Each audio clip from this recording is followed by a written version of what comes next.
Assalomu alaykum. Aziz do'stlar va kanalimning qadrli obunachilari. Siz ham oxirgi paytlarda moliyaviy qiyinchiliklarga duch kelyapsizmi? Narx-naf o'sishidan xavotirdamisiz? Bugungi videoda men sizga 1 maydan boshlab kutilayotgan ulkan moliyaviy o'zgarishlar haqida batafsil gapirib beraman. Bu har bir oilaga, har bir fuqaroga daxldor bo'lgan juda muhim ma'lumot. Chunki gap nafaqat qo'shimcha to'lovlar, balki umumiy ijtimoiy himoya tizimining tubdan yangilanishi haqida bormoqda. Ko'pchilik bu yangilikni kutib turgan edi va nihoyat rasmiy qarorlar qabul qilindi. Shuning uchun hozirroq kanalimga obuna bo'lishni va videoga like bosishni unutmang. Chunki siz bu ma'lumotni hech qayerda topa olmaysiz va u sizga hozir juda kerak. Sizning moliyaviy barqarorligingizni yaxshilash uchun qanday qadamlar qo'yishingiz kerakligini birma-bir tushuntirib beraman.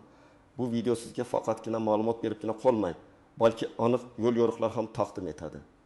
Muammoning mohiyati, vaziyat qanday edi va endi nima o'zgardi?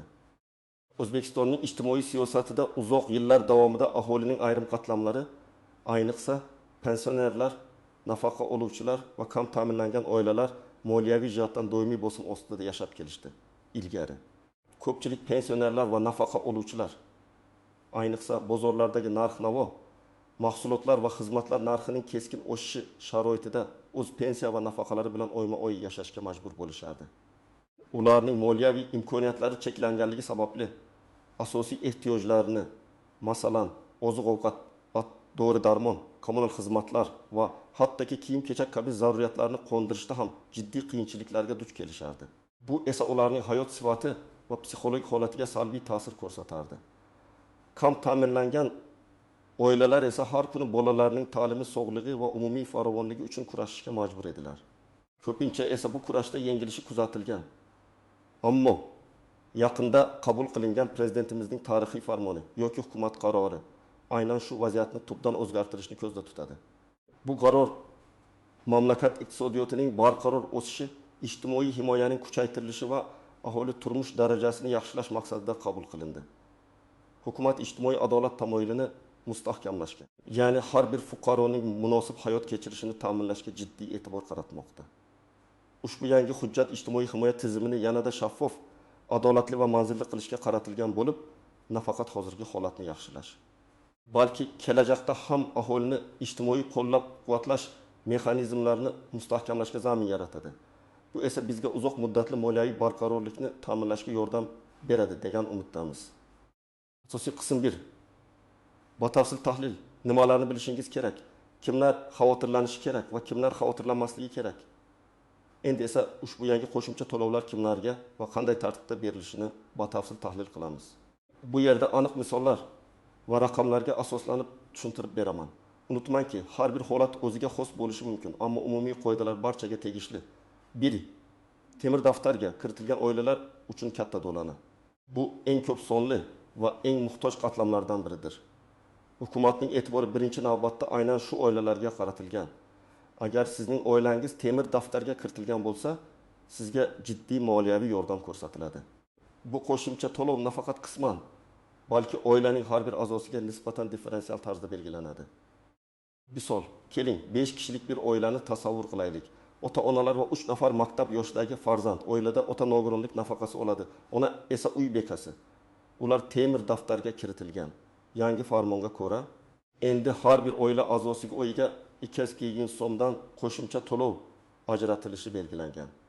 Demak, bu oiga jami 1 so'm, 5 kishi 200 so'm qo'shimcha mablag' oladi. Bu mablag' ular uchun juda katta yordam hisoblanadi. Bu pul ularning kunlik ehtiyojlarini qoplashga, bolalarga maktab uchun kiyim-kechak, o'quv qurollari sotib olishga, shuningdek sifatli oziq-ovqat mahsulotlari xarid qilishga imkon beradi. Bu mablag' tufayli ular qarzga botmasdan o'z ehtiyojlarini qondira oladilar. 2. Nogironligi bo'lgan shaxslar va ularning oilalari. Mamlakatimizda nogironligi bo'lgan shaxslarni ijtimoiy himoya qilish doimiy e'tiborda. Yangi farmon bu borada ham muhim o'zgarishlar olib keldi. Nogironlik nafaqasi oluvchi shaxslarning nafaqalariga sezilarli qo'shimchalar kiritiladi. Misol, iguru nogironi bo'lgan 25 yoshli ayol bor. Uning nogironlik nafaqasi hozirda erta pensiya yoshida oladigan nafaqadan bir oz kamroq bo'lishi mumkin. Yangi qonunga ko'ra uning asosiy nafaqasiga o'tibmaydi miqdorda qo'shimcha to'lov belgilanadi. Agar uning hozirgi nafaqasi 200 ming so'm bo'lsa, endi u 360 ming so'm qo'shimcha oladi. Ya'ni umumiy nafaqasi 20 ming so'mga yetadi. Bu mablag' ayniqsa uning dori-darmon xarajatlarini qoplashga, reabilitatsiya muolajalarini olishga yoki maxsus oziq-ovqat mahsulotlarini sotib olishga yordam beradi. Nogironligi bo'lgan shaxslar ko'pincha qo'shimcha tibbiy xarajatlarga duch kelishadi. Bu qo'shimcha to'lov ularga shu borada yengillik yaratadi. Yolg'iz onalar va boquvchisini yo'qotgan oilalar bu toifa ham davlatning doimiy e'tiborida. Yolg'iz onalar va boquvchisini yo'qotgan oilalarning moliyaviy ahvolini yaxshilash maqsadida bolalar nafaqalari oshiriladi va ularga maxsus imtiyozlar beriladi. Misol, 3 nafar voyaga yetmagan farzandi bor yolg'iz ona. Eng kichik farzandi 3 yoshda, qolgan ikkisi maktab o'quvchisi. Yangi qarorga ko'ra ularning bolalar nafaqasiga 55% qo'shimcha to'lov beriladi. Agar ular hozirda bolalariga jami 800 ming so'm nafaqa olgan bo'lsa, endi bu summaga 200 ming so'm 800 mingning 25 yilida qo'shiladi va umumiy 1 ming so'm bo'ladi. Bundan tashqari ularga har oy kommunal to'lovlar uchun 1 ming so'm miqdorida kompensatsiya ham ajratilishi mumkin. Bu pul onaning bolalarini to'g'ri boqishiga, ularning ta'limiga qolaversa, uy-joy kommunal xizmatlari uchun to'lovlarni o'z vaqtida amalga oshirishiga yordam beradi. Bu singari yordam bolalarning kelajagini ta'minlashda muhim rol o'ynaydi. Keksa pensionerlar, maqin yoshdan oshganlar va uzoq muddatli mehnat stajiga ega pensionerlar. Bu toifaga kiritilgan fuqarolarimiz jamiyatimizning faxri va ustundir. Ularning umrboqiy mehnati va mamlakat ravnaqiga qo'shgan hissasi munosib taqdirlanadi. Misol, Bill Maki 5 yoshli bobo, uning mehnat staji 7 ortiq. Uzoq yillar davomida jamoa xo'jaligida ishlagan. Yangi farmon bu bobolar va momolarni e'tiborsiz qoldirmaydi. Endi unga har oy 20 ming so'm miqdorida keksalik faxri yoki mehnatga hurmat to'lovi qo'shiladi. Bu mablag' boboning nabiralariga sovg'a olishiga, turli bayramlarda oilasini xursand qilishiga yoki o'zining shaxsiy ehtiyojlarini qondirishiga imkoniyat yaratadi. Bu nafaqat moliyaviy yordam, balki davlatning ularning hayotiga bo'lgan hurmatini ham ifodalaydi. Misol 60 yoshli ayol, 4 yildan ortiq staj bilan. U ko'p yillar davomida maktabda o'qituvchi bo'lib ishlagan. Uning pensiyasi ham o'zgaradi. Yangi qarorga ko'ra, uning uzoq muddatli mehnat staji uchun pensiyasiga mutanosib ravishda 25% qo'shimcha belgilanadi. Agar uning pensiyasi 1500 so'm bo'lsa, endi u 2500 so'm qo'shimcha oladi va umumiy pensiyasi 725 ming so'mga yetadi. Bu ayolga nafaqat o'z ehtiyojlarini yaxshiroq qondirishga, balki sayohat qilishga yoki hobbisi bilan shug'ullanishga ham imkon beradi. Kimlar xavotirlanishi kerak va kimlar xavotirlanmasligi kerak? Kimlar xavotirlanishi kerak? Aslida xavotirlanish emas, balki e'tiborli bo'lish kerak degan tushuncha to'g'riroq bo'ladi. Xavotirlanish kerak bo'lganlar bu o'zlarining ushbu qo'shimcha to'lovlarga munosib ekanliklariga ishonadigan. Ammo shu vaqtgacha tegishli tashkilotlarda, masalan, mahalla fuqarolar yig'ini, MFI, pensiya jamg'armasi o'z ma'lumotlarini yangilamagan, hujjatlarda kamchiliklar bo'lgan yoki tegishli ro'yxatlarga rasman kiritilmagan fuqarolardir.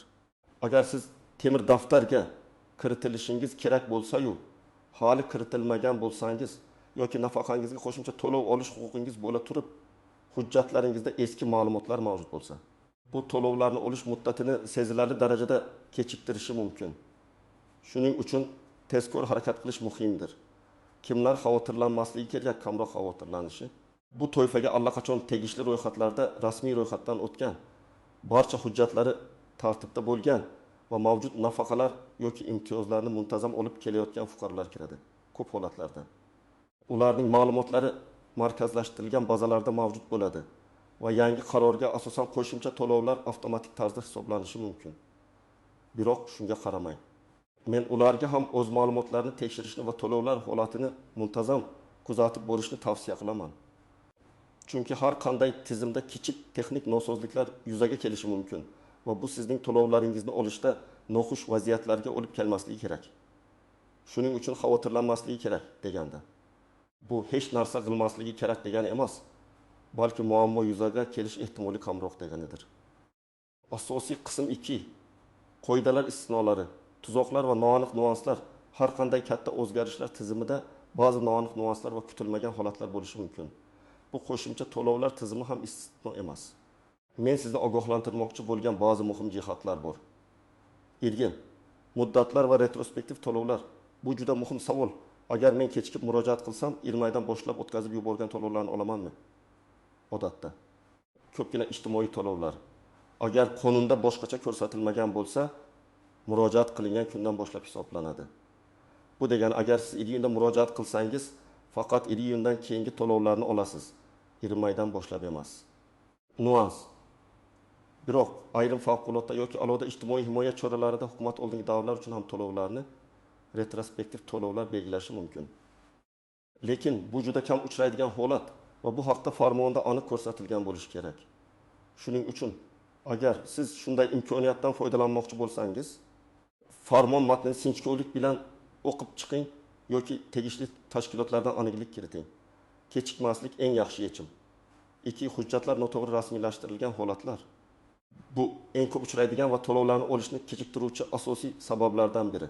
Umumiy xatolar, ma'lumotlar eskirganligi, pasport ma'lumotlari, yashash manzili, oila tarkibidagi o'zgarishlar, tug'ilish, nikoh, ajralish, o'lim, pensiya jamg'armasi yoki MX bazasida yangilanmagan bo'lishi mumkin. Hujjatlarning yo'qligi, ba'zi kerakli hujjatlar, masalan, nikoh guvohnomasi, tug'ilish guvohnomasi, nogironlik haqidagi ma'lumotnoma yo'qolgan yoki eski namuna bo'lishi mumkin. Bank ma'lumotlaridagi xatolar, bank hisob raqamingiz noto'g'ri ko'rsatilganligi yoki umuman mavjud emasligi. Misol, bir pensionerning pasportidagi ma'lumotlar eski joy ro'yxatga olingan, lekin u 2 yil avval boshqa viloyatga ko'chib o'tgan va ma'lumotlarni yangilamagan.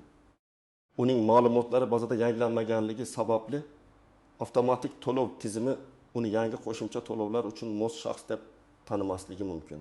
Bu esa qo'shimcha to'lovni olish muddatini sezilarli darajada kechiktiradi va unga pensiya jamg'armasiga qayta murojaat qilib, hujjatlarni tartibga solishga majbur bo'ladi. Ma'lumotlar bazasidagi xatolar va texnik nosozliklar. Hatto siz barcha hujjatlarni to'g'ri taqdim etgan bo'lsangiz ham, davlat organlarining ma'lumotlar bazalarida texnik nosozliklar yoki xatolar yuzaga kelishi mumkin. Bu inson omili yoki tizimning kamchiligi bilan bog'liq bo'lishi mumkin. Nuans. Bunday holatlarda sizning to'lovingiz kechishi yoki umuman hisoblanmasligi mumkin. Nima qilish kerak? Shuning uchun faqatgina murojaat qilib qo'yish bilan cheklanib qolmang. Balki o'z murojaatingiz holatini muntazam ravishda kuzatib boring. Telefon orqali yoki shaxsan tashrif buyurib, so'rab surishtiring. Dard, boshqa yordam turlari bilan bog'liqlik. Bu juda nozik va muhim nuans. Yangi qo'shimcha to'lov sizning boshqa turdagi ijtimoiy yordamlar, masalan, uy-joy kommunal xizmatlar uchun subsidiyalar, bepul ta'lim uchun imtiyozlar, boshqa nafaqalar olish huquqingizga ta'sir qilishi mumkin. Nuans. Ko'pgina ijtimoiy yordamlar oilaning umumiy daromadi, ma'lum bir belgilangan chegaradan oshmasligi sharti bilan beriladi. Agar siz oladigan qo'shimcha to'lov sizning oilaviy daromadingizni bu chegaradan yuqoriga ko'tarib yuborsa, siz keyinchalik boshqa turdagi subsidiyalar yoki imtiyozlardan mahrum bo'lishingiz mumkin. Misol, bir oila kam ta'minlangan ro'yxatida bo'lib, uy-joy kommunal xizmatlar uchun subsidiyalar olgan. Yangi qo'shimcha to'lov tufayli ularning umumiy daromadi belgilangan daromad chegarasidan oshib ketishi mumkin. Bunday holatda ular keyinchalik kommunal subsidiyalardan mahrum bo'lishi ehtimoli bor. Bu holatni avvaldan hisobga olish va tegishli tashkilotlardan aniqlik kiritish kerak. Ba'zan bir turdagi yordamni olish boshqasidan mahrum bo'lishga olib kelishi mumkin. 5. Aholining o'zgaruvchan ehtiyojlari va yangilanishlar, davlatning ijtimoiy himoya siyosati doimiy ravishda takomillashtirib boriladi. Bu farmon ham oxirgi emas. Kelajakda iqtisodiy vaziyatga qarab yangi o'zgarishlar, qo'shimchalar yoki tartibga solishlar kiritilishi mumkin. Nuans. Agar siz bu yangilanishlardan bexabar qolsangiz, muhim imkoniyatlarni boy berishingiz yoki to'lovlar tizimidagi kutilmagan o'zgarishlarga tayyor bo'lmasligingiz mumkin. Shuning uchun rasmiy yangiliklarni doimiy kuzatib borish juda muhim. 6. Qora ro'yxat yoki temir daftardan chiqarilish sabablari. Temir daftarga kiritilgan oilalar uchun qo'shimcha to'lovlar juda muhim. Biroq, agar oilaning moliyaviy holati yaxshilansa va daromadi belgilangan me'yordan oshsa, ular temir daftardan chiqarilishi mumkin. Bu esa qo'shimcha to'lovlardan mahrum bo'lishga olib keladi. Nuans. Ba'zida oilalar, agar o'z daromadlari ortganini rasman bildirmasa, noqonuniy ravishda yordam olishda davom etishi mumkin. Lekin bu qonun buzilishi hisoblanadi va keyinchalik jiddiy muammolarga olib kelishi mumkin. Har doim halollik bilan yondashish va o'zgarishlarni o'z vaqtida ma'lum qilish lozim. Davlat organlari har doim ma'lumotlarni tekshirib borish imkoniyatiga ega. Amaliy maslahatlar, tomoshabin nima qilish kerak? Endi esa eng muhim qismga keldik, aniq amaliy harakatlar rejasi. Siz bu qo'shimcha to'lovlarni olish uchun nima qilishingiz kerak? Qayerga borishingiz, qanday hujjatlar to'plashingiz va nimalar yozishingiz kerak? Hammasini birma-bir tushuntirib beraman. Bir ma'lumotlaringizni tekshiring va yangilang. Bu sizning birinchi va eng muhim vazifangiz. Hujjatlaringizdagi har qanday nomuvofiqlik to'lovlarni olish jarayonini sezilarli darajada kechiktirishi mumkin. Pasport ma'lumotlari, pasportingizning amal qilish muddati tugamaganligiga ism, familiya, ota ismingiz to'g'ri yozilganligiga ishonch hosil qiling. Agar pasportingizni yaqinda almashtirgan bo'lsangiz, barcha tegishli organlar yangi ma'lumotlarni taqdim etganingizga ishonch hosil qiling. Manzilingiz, yashash joyingizdagi ro'yxatdan o'tgan manzilingiz, propiska joriy yashash manzilingizga mos kelishi kerak. Agar ko'chib o'tgan bo'lsangiz va propiskangizni o'zgartirmagan bo'lsangiz, darhol shuni amalga oshiring. Oila tarkibi. Oilangizdagi har bir a'zoning ma'lumotlari, tug'ilgan sanasi, qarindoshlik darajasi to'g'ri ekanligiga ishonch hosil qiling. Yangi tug'ilgan farzandlar yoki oiladagi o'zgarishlar, nikoh, ajralish, o'lim haqidagi ma'lumotlar yangilangan bo'lishi shart. Mehnat staji, agar siz pension bo'lsangiz, mehnat daftarchangizdagi ma'lumotlar va pensiya jamg'armasidagi ma'lumotlar bir-biriga mos kelishini tekshiring. Ba'zida ish joyi o'zgarishlari yoki ma'lumotlar kiritishdagi xatolar stajdagi tafovutlarga olib kelishi mumkin. Qayerda tekshirish mumkin? Ushbu ma'lumotlarni MFI'da, pensiya jamg'armasining hududiy bo'limlarida yoki davlat xizmatlari markazlarida DXM tekshirishingiz va zarurat tug'ilganda yangilashingiz mumkin. Shuningdek, ijtimoiy himoya yagona reyestri onlayn portalida ham o'z ma'lumotlaringizni ko'rib chiqishingiz mumkin. 2. Kerakli hujjatlarni to'plang. Ariza topshirishdan oldin quyidagi hujjatlar ro'yxatini tayyorlab qo'yishingiz shart. Har bir hujjatning asli va nusxasi kerak bo'lishi mumkin. Shuning uchun oldindan nusxalarini tayyorlab qo'ying. Pasport nusxasi, ariza beruvchining va oila a'zolarining. Tug'ilish guvohnomalari, voyaga yetmagan farzandlar uchun. Nikoh guvohnomasi agar mavjud bo'lsa, nikoh bekor qilinganligi haqidagi guvohnoma agar mavjud bo'lsa, yolg'iz onalar uchun ayniqsa muhim. Nogironlik haqidagi ma'lumotnoma tibbiy mehnat ekspert komissiyasi ta'mak xulosasi nogironligi bo'lgan shaxslar uchun. Mehnat daftarchasi nusxasi pensionerlar va mehnat stajiga ega bo'lganlar uchun. Bank hisob raqami ma'lumotlari, plastik kartochkaning rekvizitlari, chunki to'lovlar asosan plastik kartalarga o'tkaziladi. Oila tarkibi haqida ma'lumotnoma MFI tomonidan beriladi. Daromadlar haqida ma'lumotnoma, agar rasmiy daromadingiz bo'lsa, soliq idorasidan yoki ish joyingizdan. Har bir hujjatning asl nusxasi va uning 2-3 dona nusxasini tayyorlab qo'yishni maslahat beraman. 3. Qayerga murojaat qilish kerak? Arizalarni qabul qilish va hujjatlarni rasmiylashtirish bilan bir nechta tashkilot shug'ullanadi. Mahalliy fuqarolar yig'ini, MFI. Temir daftarga kiritilgan oilalar va boshqa kam ta'minlangan oilalar uchun eng asosiy murojaat joyi. Sizning murojaatingiz MFI tomonidan ko'rib chiqiladi va tegishli ro'yxatlarga kiritish uchun takliflar beriladi. Xalq bankining pensiya bo'limlari, pensiya oluvchi fuqarolar, jumladan keksa pensionerlar va uzoq stajga ega bo'lgan pensionerlar o'z pensiyalariga qo'shimchalar bo'yicha ma'lumot olish va murojaat qilish uchun Xalq bankining hududiy bo'limlariga murojaat qilishlari mumkin. Ijtimoiy himoya agentligi hududiy bo'limlari, nogironligi bo'lgan shaxslar va ularning oilalari, shuningdek yolg'iz onalar va boquvchisini yo'qotgan oilalar uchun bu agentlikning hududiy bo'limlari asosiy organ hisoblanadi. Ular to'lovlarni hisoblash va amalga oshirishda ishtirok etadi. Davlat xizmatlari markazlari DXM, ko'pgina ijtimoiy xizmatlar, shu jumladan ba'zi turdagi nafaqalarga murojaat qilish DXM orqali ham amalga oshiriladi. Bu yerda sizning murojaatingiz elektron shaklda ro'yxatga olinadi va tegishli organga yuboriladi. Onlayn portal, ijtimoiy himoya yagona reyestri portali orqali siz o'z arizangizning holatini tekshirishingiz, ba'zi ma'lumotlarni kiritishingiz yoki mavjud imtiyozlaringiz haqida ma'lumot olishingiz mumkin. 4. Ariza yozish tartibi. Ariza erkin shaklda yoziladi, lekin unda quyidagi ma'lumotlar aniq ko'rsatilishi shart. Kimga murojaat qilayotgan tashkilotning nomi? Masalan, Toshkent shahar Mirzo Ulug'bek tumani pensiya jamg'armasi bo'limi boshlig'iga. Kimdan? Arizachi ism, familiyasi, otasining ismi, pasport seriyasi va raqami, yashash manzili va aloqa telefon raqami. Ariza sarlavhasi. Ariza. Asosiy matn. Men ism, familiya, otasining ismi, pasport seriyasi va raqami, yashash manzili 2024 yil iyul oyidan kuchga kiradigan prezident farmoniga asosan belgilangan qo'shimcha to'lov turini, masalan, temir daftarga kiritilgan oila a'zosi sifatida qo'shimcha to'lov yoki takkazim yoshdan oshgan pensionerlar uchun qo'shimcha to'lov va hokazo olish uchun murojaat qilaman. Barcha kerakli hujjatlar ilova qilinadi. Ilova qilinayotgan hujjatlar ro'yxati. Ariza matndan keyin ilova qilinayotgan hujjatlar ro'yxatini to'liq ko'rsating. Sana va imzo. Arizani 2 nusxada tayyorlab, bir nusxasini o'zingizda qoldiring. Ikkinchi nusxasiga qabul qiluvchi shaxsning imzosi va sana qo'yilishini talab qiling. Bu kelajakda yuzaga kelishi mumkin bo'lgan muammolarni oldini olishda yordam beradi. 5. Murojaat muddatlari va kuzatuv. Arizalar ko'rib chiqish muddatlari odatda 1500 kundan 3 kungacha bo'lishi mumkin. Ba'zi hollarda bu muddat uzaytirilishi ham mumkin.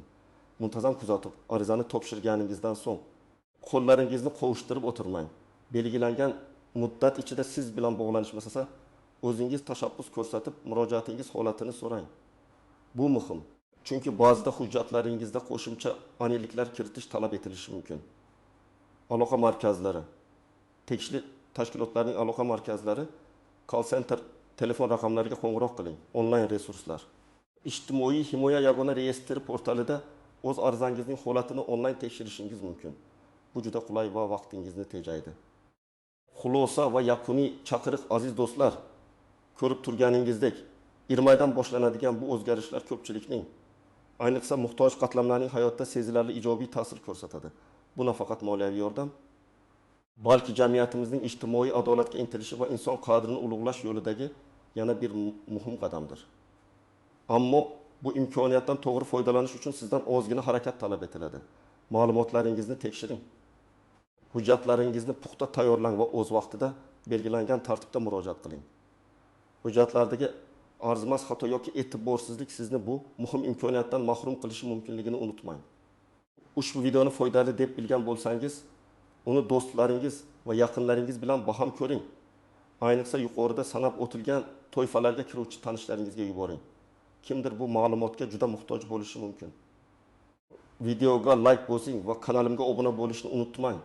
Chunki men siz uchun bunday muhim va dolzarb ma'lumotlarni muntazam ravishda tayyorlab boraman. Sizning fikringiz men uchun juda muhim. Shuning uchun pastda izohlarda o'z savollaringizni, tajribalaringizni yozib qoldiring. Men har bir izohni o'qib chiqaman va imkon qadar javob berishga harakat qilaman. Chunki biz birgalikda kuchlimiz. Keyingi videolarda ko'rishguncha sog' bo'ling, salomat bo'ling.